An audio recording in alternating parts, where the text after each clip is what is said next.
or every time we pass another layer of this, because it's in all of us, we can't deny it.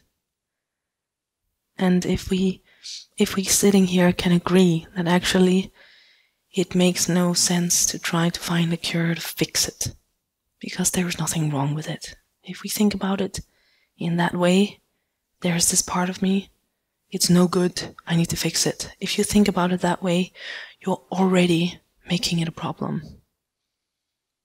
So what is required here is that you give up this way of thinking.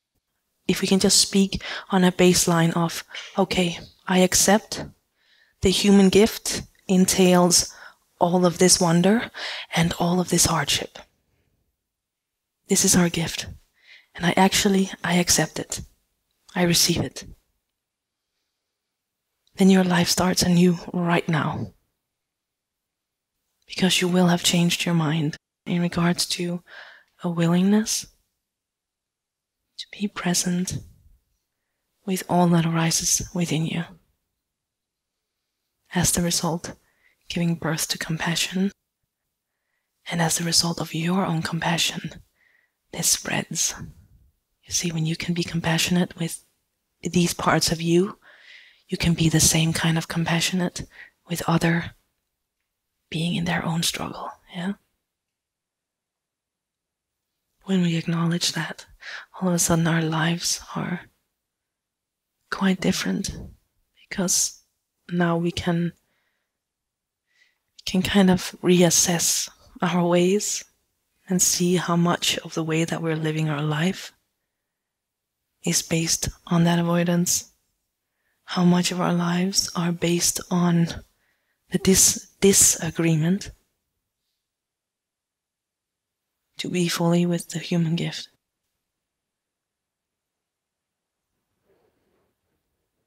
Just to make it clear, it is not that there is any less or other validity and in any other realization. It is only our basic human outset, the background for our movement on the path, which is determined by this. Because if you are embracing truth from a place of having noticed this is here and then trying to get away from it, from these subtle layers of, then that's exactly what you will be doing. You will be building greater and greater defense against your own wounding, your own honest meeting with it. So basically, even if we're speaking about this, it isn't to make it into something, you know? It's not that this is it and that is not it. It is more like the baseline of our human experience, our human existence, so totally depends on us knowing this.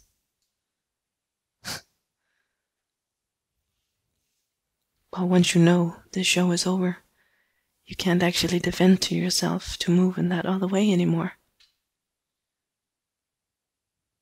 Because you see that it's untrue. Doesn't make it easier, the meeting itself.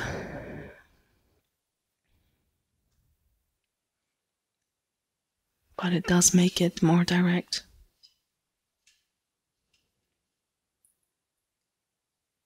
With less loops and hoops. Away from the point.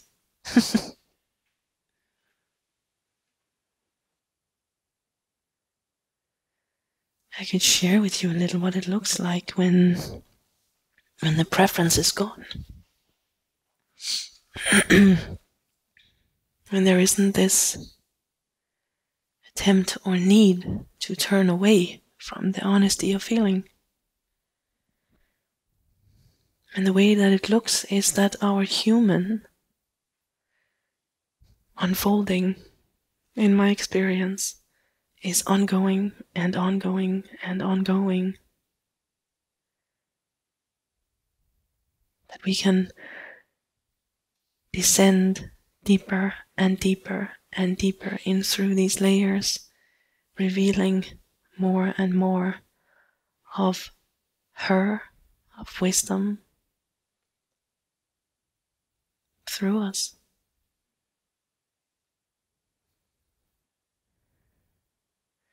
So in a way you could say that it's like the fear falls away, replaced by love. Not love from that place of this hope of the perfect human existence. That hope, that dreaming dies. What we end up with instead is a total embrace and arm around anything that arises within us in a way where it doesn't get stuck. It isn't suppressed, and thereby nothing inside of that stuckness gets to lead the way. It means finding actual joy and sweetness in the grief. That grief that reveals and reveals deeper and deeper, the deeper we love. And deeper and deeper, in a way where the appreciation is intact, the gratitude is intact.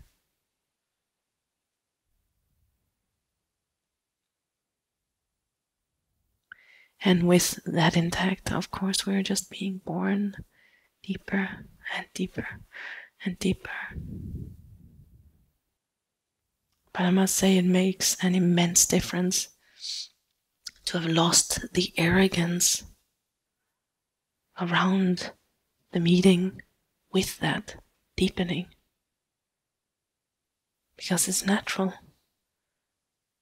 It's natural and given the moment that we love our human existence, that love grows with whatever we're with. So love grows in through our human being. We become deeper and deeper and deeper. It's very lovely, really. Lovely in the sense that there is, just like there can be like a cloudy day, and you can either sit with a mindset that says, oh, it's really bad weather today, or your eye rests in the gratitude of your experience and you see all of the different colors of gray. You appreciate the different tones, you witness and watch the details of it. Being fully witnessing, present, and grateful for it. This is exactly the point. This is exactly what it takes and means to come into the same appreciation of this gray sky inside of your human existence. Like, oh, now it looks like this. Oh, then maybe today it's candles and a fireplace. Rather than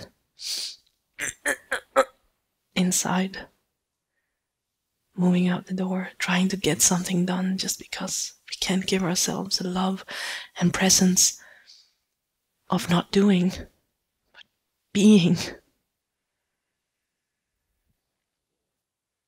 It really is a very lovely dance. The whole human sphere in all of its sweetness and the unfolding of self-love as love for our human existence. Obviously, we have the love of the self also, you know? And we have the love of nothing also. But in terms of, because I can sit and say that to you now with, like, not letting the outset of your journey be try to get away from this. But, hey, that was number one, you know?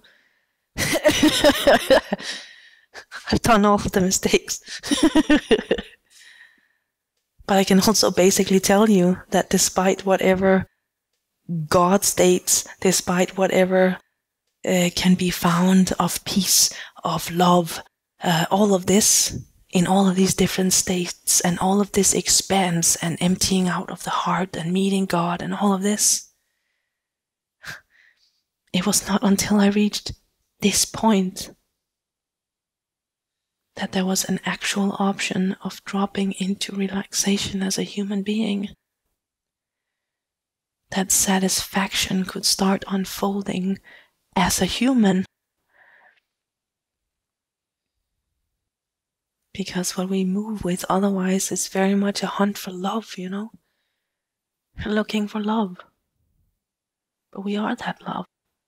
And so it's the application of that love which unfolds exactly this, here. That which we've been looking for always. And then from there, I mean, the expansions and all of this, it's all endless and wonderful. But we're no longer searching with that expansion. We're exploring, we're investigating, we're enjoying, but we're not searching to replace this wound with some other experience. That is quite significant. That's peace. Real peace.